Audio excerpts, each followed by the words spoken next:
about choices. It's about choices. You make the choice to talk to your partner. To say, I don't want this and that. And you go back home now. I get there. The lady says one thing and she does another. I talk until the earth shakes. And until she says, now you're dragging the matter for too long. I've had you, Chief. Now you need to relax. I talk, I vent out.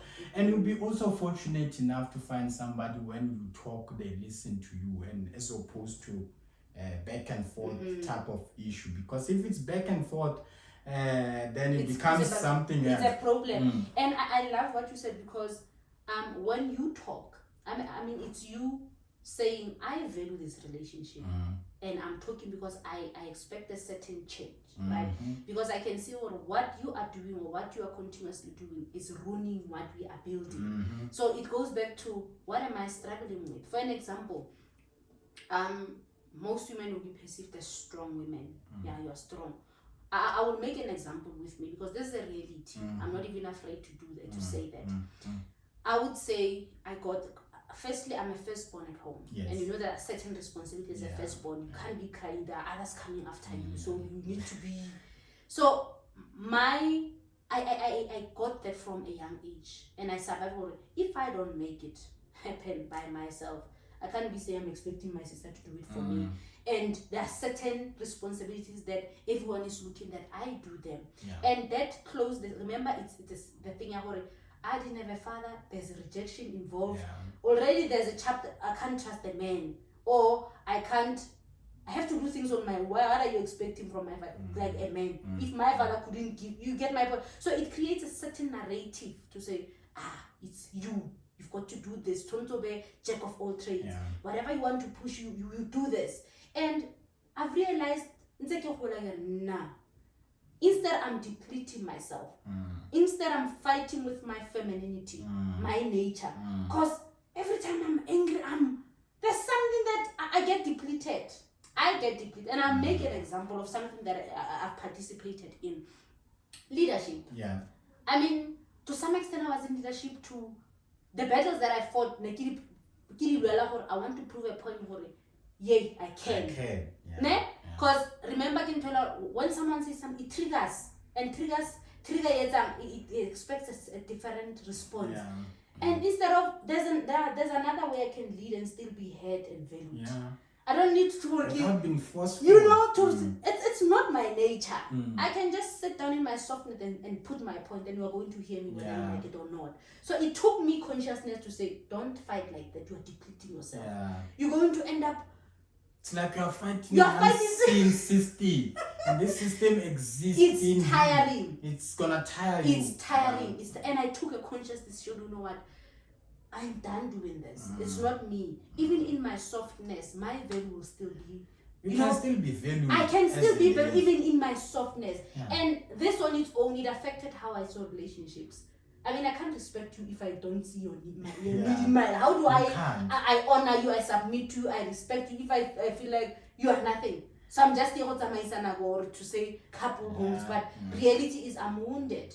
I can't even say, please go but I know when I get just step there again. You have a point. And you are there. And that is not the point. It's not. It's not. So we need to accept. And after all, it's the natural need for each other. Thank you. You know, we can debate this until eternity. But a man would need a woman, and a woman would need a man. I mean, if we are thinking of it in that heterosexual kind of perspective, obviously there are other considerations of people who don't identify as men, women. That is a different topic for another day. But for now, I think let's focus on this for each other. The need for each other. And our survival depends on, otherwise there wouldn't be a male and a female. We can't change that natural order of things. Understand? And to say the natural order of things, we are not saying men must be oppressive. We're not talking in that context. They are wounded. Anything that has to do with oppression. It's a understand wound. that you are wounded. And you know, I love this. We touched on this because there's masculine energy, there's the femininity energy, and we thrive when we are both in healed. For an example, and for me, being submissive to my husband or to my partner, for me being respectful to my husband, it's not a problem. I didn't see anything from me. I mean, you don't lose. I'm not losing anything. You don't. Like, and I'm in doing fact, it allows you to shine. Thank you. Like, and it builds the confidence of your man. I mean, after all, the last time I checked, no man would stand a woman who's just disrespectful in the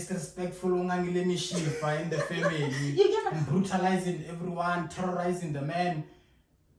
Now, the man that you are releasing into the society is a man of toxic masculinity. Thank you. A man, as a lady, I don't think you must create or build a man that you can only listen to the extent that is able to be forceful and express his authority physically. And I love that, because we are driving to the main topic of this, because once we intentionally heal our wounds, we are creating something. It's either you are creating a new self, and the extent of yourself, which will be your children, to say, I am deciding, if I have changed, I'm going to approach relationship differently. There's nothing wrong with you listening to your woman, and because you know she has to give her space to express herself, and the way in which then now when I come to you and express it would reflect whether I'm wounded or healed. Because when I express myself, I don't need to make you feel less. You don't. I don't. My point needs to be there, and it's your choice, decision to make whether you change or respect it or change it. It's up to you. But my presentation would either reflect whether I'm healed or wounded. So it goes back to the main point to say, when we don't heal generational cases, we are continuously reproducing that pain, that brokenness, and even young men would find a brokenness is a norm. And even when you have a son who go grade 5 or clap, you'll be like, yeah, you're embracing that instead of saying, there's a problem. There's a problem. And you have to blame yourself to say, if you don't heal yourself at this point, you are going to continue to display the elements and they are toxic, and your kid will see it as a way to go. So the importance of healing is saying it's deeper than me, because if I heal myself, that means my daughter will grow up in an environment where it's healed. They will be able to be modeling, they are seeing a different home that I grew up in. They will see it's a norm for my mother to respect my father, and also my father to embrace and love my mother. It's a norm. It's a norm to, we can't be arguing in front of kids, and that takes maturity and also healing to say we understand what we are trying to raise. Because if anyone can just anytime we are shouting at each other, that kid would also do the same thing to their boyfriend or their girlfriend. They're going to shout even at school. You understand the type of person that you're releasing into the society. Like brokenness is deep, it runs deep. And until we are conscious and saying, hey, I need to heal myself, because I'm not only doing it for me, but my daughter or my son is dependent on that. My kind of marriage I'm going to have is dependent on that. Because if we don't heal ourselves, that we are going to repeat it in a different context, but it's the same. It's the same thing. It's a cycle. It is a cycle. It's a vicious cycle that continues running and running and running. And to break that, I think choices. It boils down to choices. Everything that we do boils down to choices. Unless you can demonstrate to us that you are controlled by evil forces that we can't see, then whatever happens to you, then it can be attributed to those evil forces. And but otherwise, even evil, you allow it on. Once you are conscious of something, or I'm angry, evil will take an advantage of his angry. Let me send someone to provoke, because I already. So, but when you are aware and conscious, evil does not have power. I don't know if you get I get your point. I'm conscious or I'm angry. It's also about spiritual grounding. Absolutely. You need that level of spiritual grounding, because if you have that spiritual grounding, I think it's very difficult to get shaken with a strong spiritual foundation, right? And to also acknowledge your natural role in the order of things. Absolutely. Understand?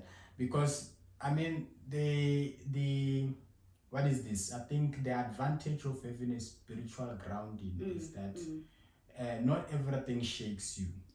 You have something bigger to look up to. It's not about presenting yourself in a particular way that will make you acceptable. you are comfortable in your own space and are comfortable with only accepting those who are willing and coming voluntarily in that space. Obviously, if we go back to the topic of the day and talking about being healed, I think so much of the healing comes with starting conversation with the next person. Absolutely. And this would be the most critical person in your life is the person that you spend at least 24 hours, if not that, then much of your time with that would be your partner. At this point in time, that would be your partner.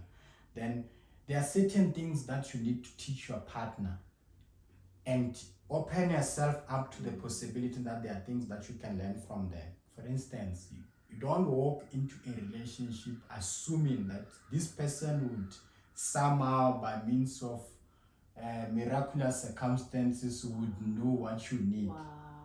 And this person would know, my person will know how to treat me. It's a flawed approach. Thank you and we love that.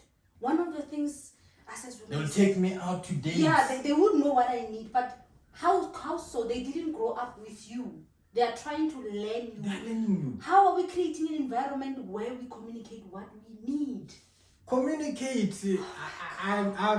It's as simple as saying, hey, I love ice cream. When you go to the shop next time, please buy me ice cream. There's nothing wrong with that. There's nothing wrong with that. I mean, I don't want to go on and on about myself. I've had the opportunity at least to meet somebody who's able to express that, to say, I need ice cream. Understand? And it's healthy. And I don't see anything wrong. I can't possibly go and forget an ice cream because I know this person has expressed what I need an ice cream. And it makes things easy. It makes things easy for myself because I'm one person who doesn't like to prove myself that I'm capable, that I can treat a lady well and somehow sit and prophesy about what you need. No, it's not in my place. And I love that because, Sejapala, we have approached relationships with, not with the authenticity, but with expectations. And we have this, I don't know whether to say fantasy about it. Now my men would know how to treat me, but we forget where we come from, different backgrounds.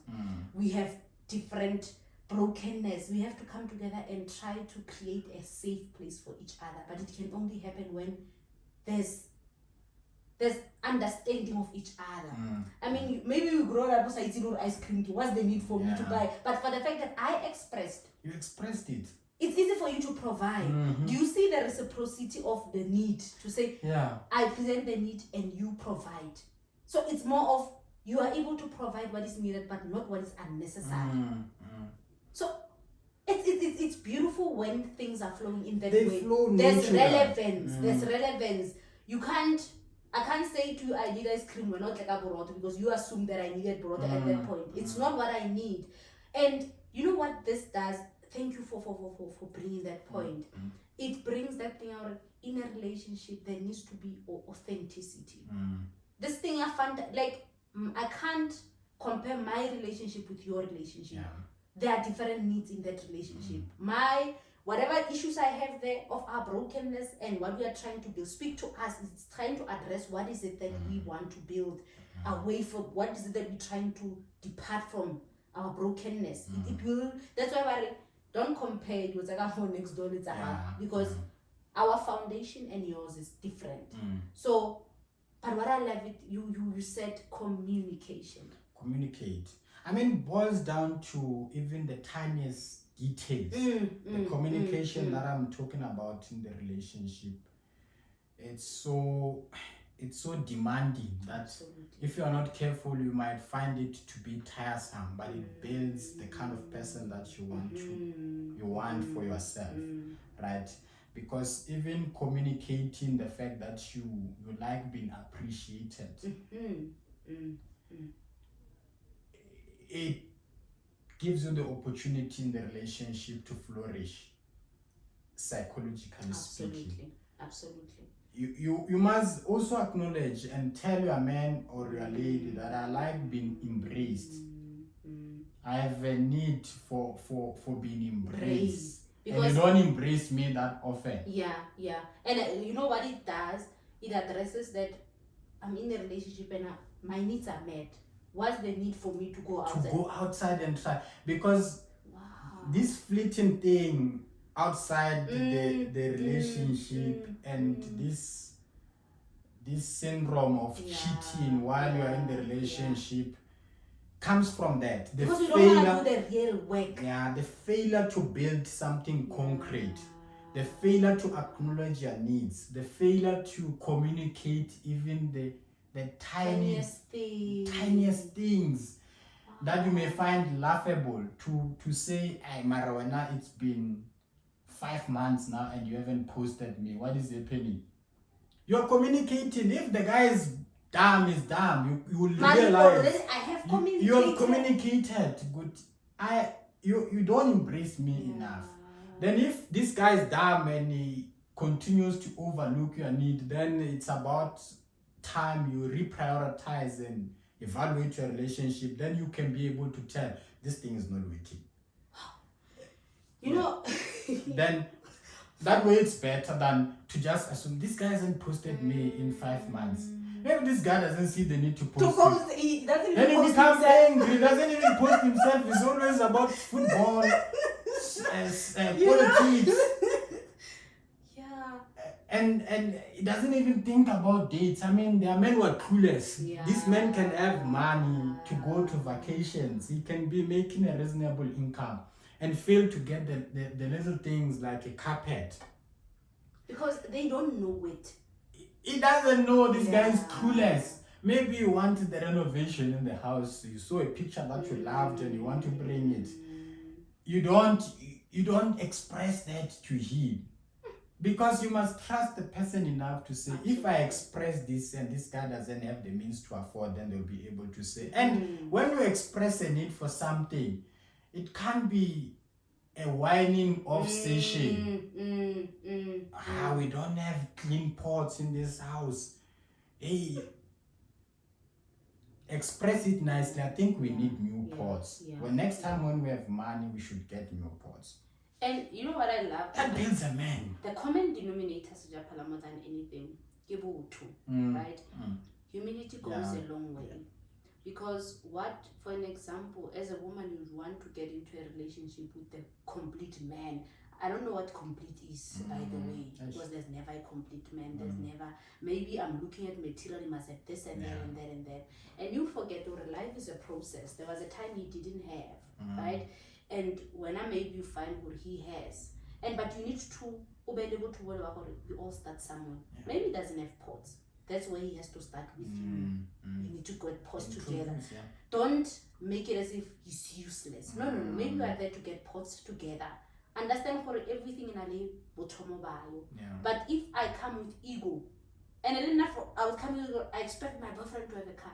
At that point, I don't even have a car. I can able to understand there's a beginning to everything. Humble beginnings. But I decide to take the societal expectations to want to have them with this person whom I understand. Hence, I'm saying, understanding each other's brokenness, we are able to create a safe space for each other. Build something that is not even addressing, not even finding comfort in our brokenness, but addressing it by creating something new. And it needs both to humility to understand. No, this time Japala doesn't have money. I need to be understanding. I can't be comparing you to some because of my friend's relationship is Florida. You don't know what's happening in that house. You don't know.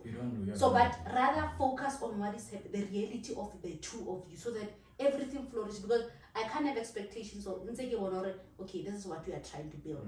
So, but I think what we as young people are doing is that we just live in fantasy, and when we don't get what we want, we just leave. So it's more of, let's try to understand who we are.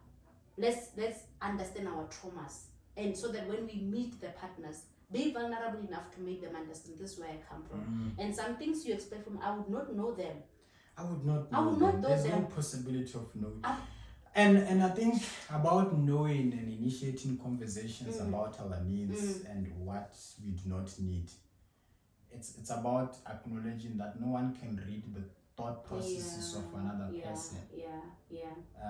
And also sometimes we think things that are not even there, and those things we allow them to build up.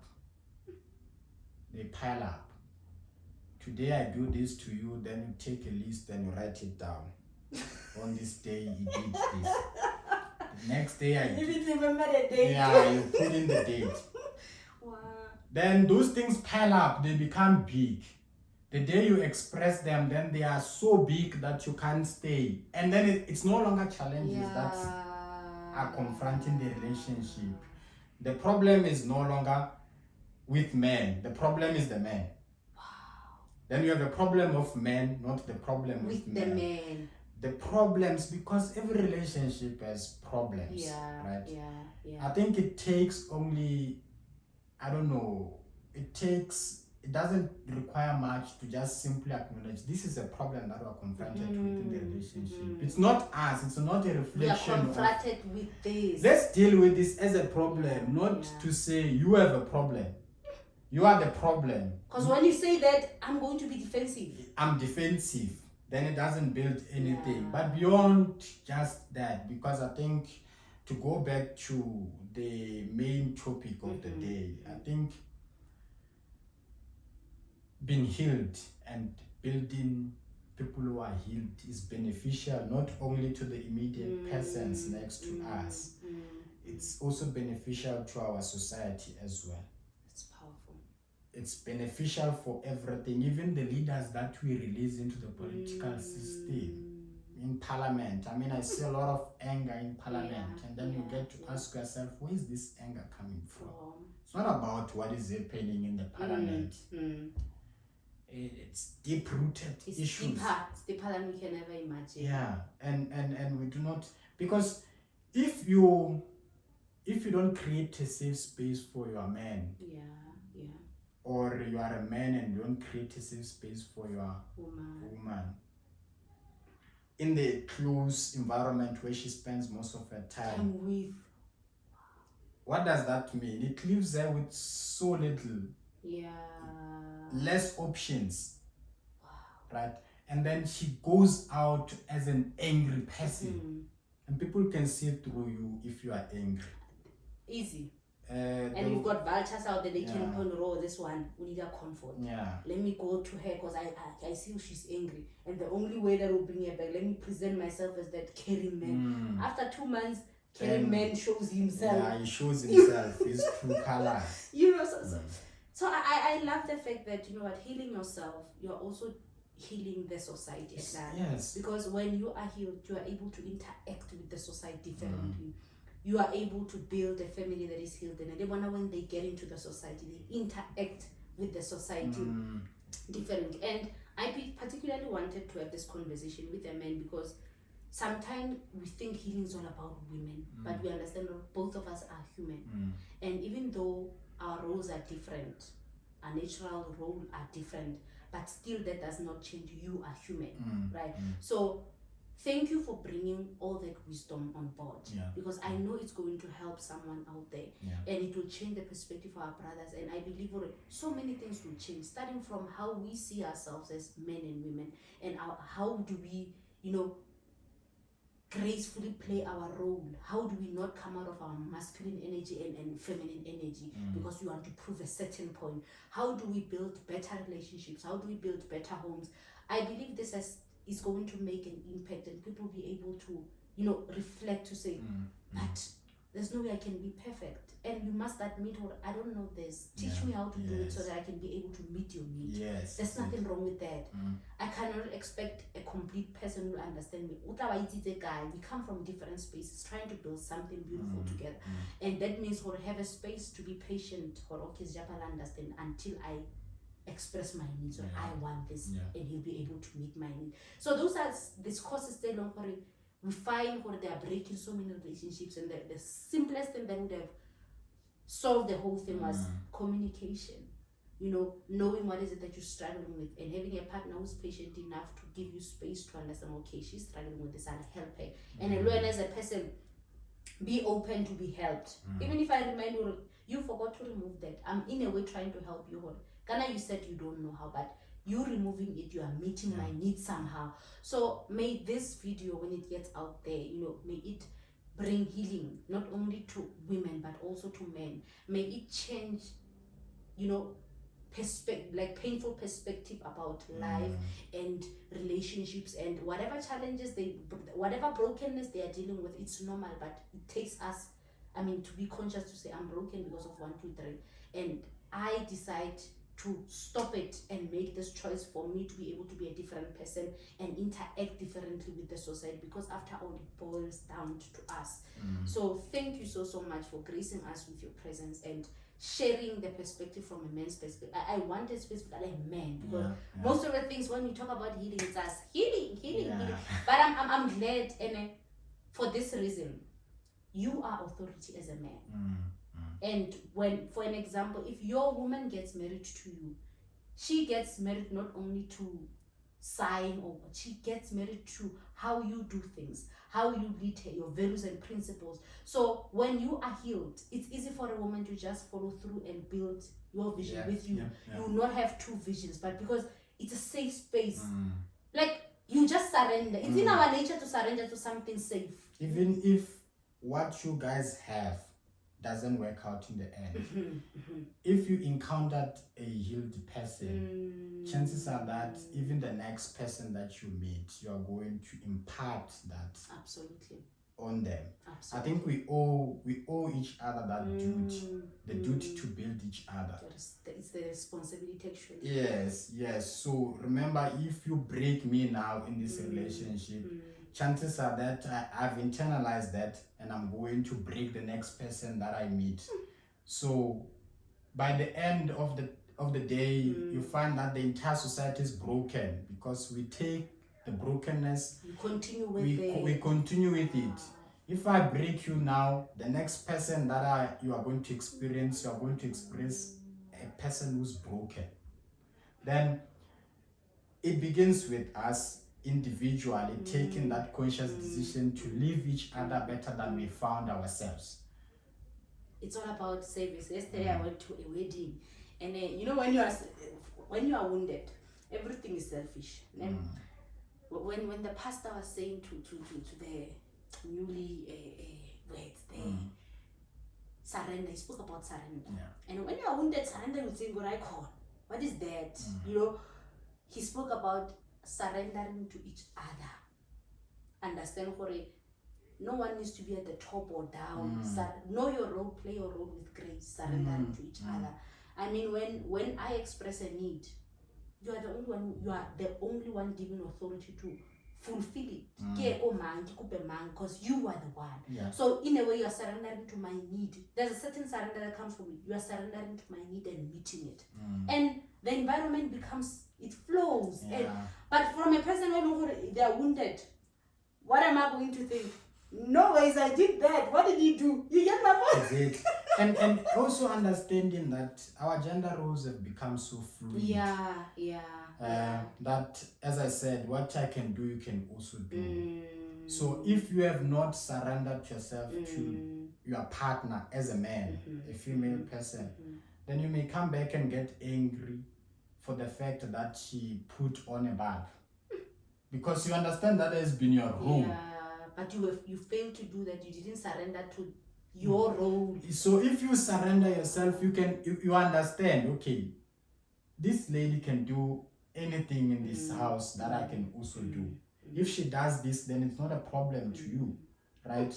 Even if a lady is also, has surrendered herself and she's healed, I don't think you would encounter a situation where if I go out and decide to buy pots, then you come back and you are angry, you throw those pots away, because you understand that this must be done by me and no one else.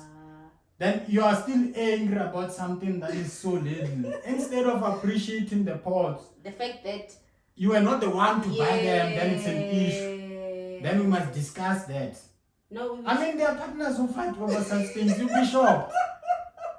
No, I agree with you, because now it's more of, you find me in competent or it's not It's not about the pots. the energy is appreciate. Now it's about something big. Yo. You use the pots, the issue have the pots To express that. So we need to heal, because I believe that with healing we will have beautiful things. We will build beautiful things, and we'll be conscious of breaking the conscious cycle. I mean, like, the vicious cycle of brokenness. And I just pray that this generation must be conscious for it. We are human, we are fighting battles, and it's up to us to decide what is it that we are going to do about it.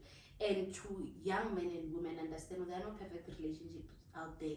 It takes you humility to understand for it. We get to understand each other, not to understand me, not to break me, or to use whatever brokenness for your own benefit. So be willing enough to say, I am broken, she's broken, but we are building something. So in that way, there's an environment that is safe for us to grow and build something beautiful. So to young men and women out there, especially in this generation, Kibo, if you can't give me this, whatever. It's more of, if I don't get it here, so we don't want building. It's something that is foreign to us. We want things that are happening now. If I want this much, but we don't understand what it takes building. And you build on a foundation, everything what we build this on the basis of 1, 2, 3. This is what you are trying to address. This is what you are trying to build. That's why relationships won't be the same. This goal, your goal might not be my goal. Your relationship goal might not be my goal. If in your relationship you are very matching out, you know what you are addressing. To mine, it can't. So we can't put relationship on the same scale. There are principles that we can learn from each other, but there are things that we can't copy from each other, understanding this is your foundation, this is mine, and we know what our foundation is addressing. And so it teaches us to be human enough. Human enough. Let us not hide from that thing, an ego, to say, I want a perfect. What is a perfect partner? There's no such. There is no one such. that's perfect for you. There is no such, but we continue to have, I want the perfect man. I'm like, God is looking at us. You build one who's perfect for you. And it's not a matter of building each other. We are learning to live with each other, and if we can live then that is what life is all about. That is what life is all about. If I have got a weakness and you carry me, then I cover, because it's more of a covering, because we understand each other. But relationship nowadays and interactions, friendships, family, it's just out because you all want to find it wiki.